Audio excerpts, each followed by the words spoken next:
Anybody remember MySpace?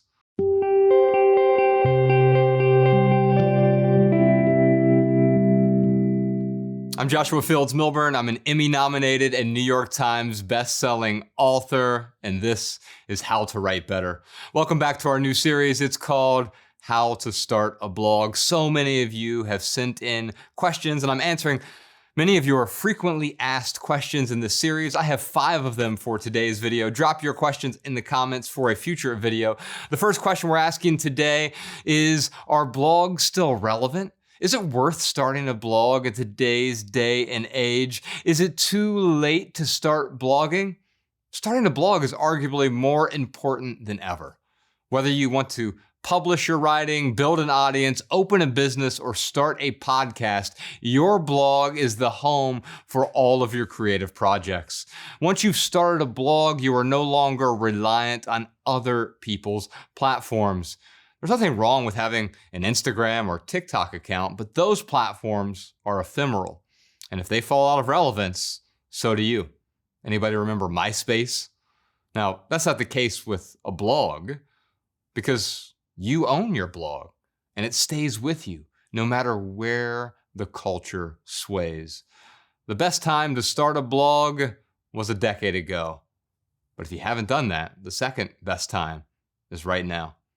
If you have an idea you want to share, today is the day to get started. Visit theminimalists.com/blog to learn how to start your blog in less than an hour. Question number 2, should I start a blog or should I start a podcast?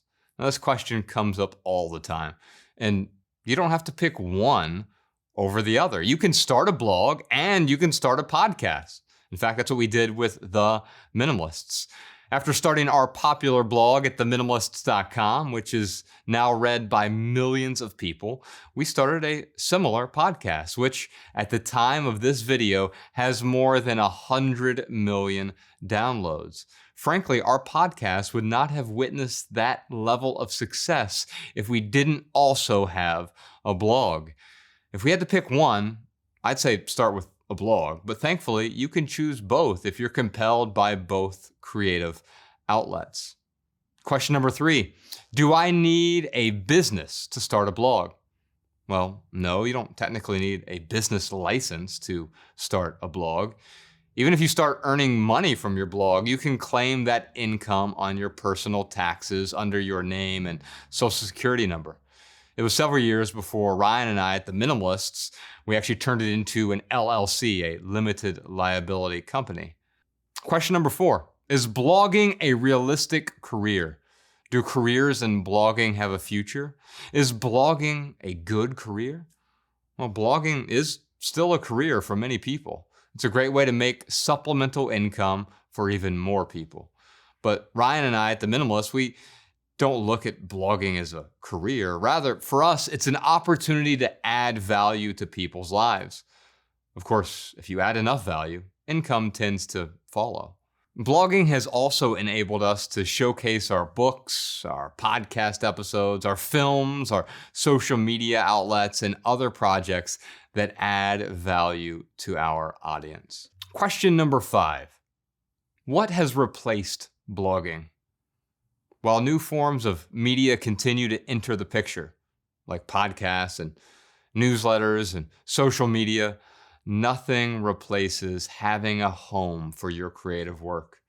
The Minimalists have a podcast, we have an email newsletter, and we have several social media accounts, but none of them could ever supplant our blog.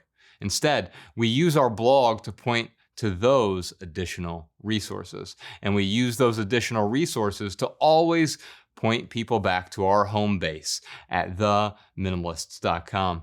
If you'd like to learn how to start a blog, visit theminimalists.com/blog for my step-by-step guide.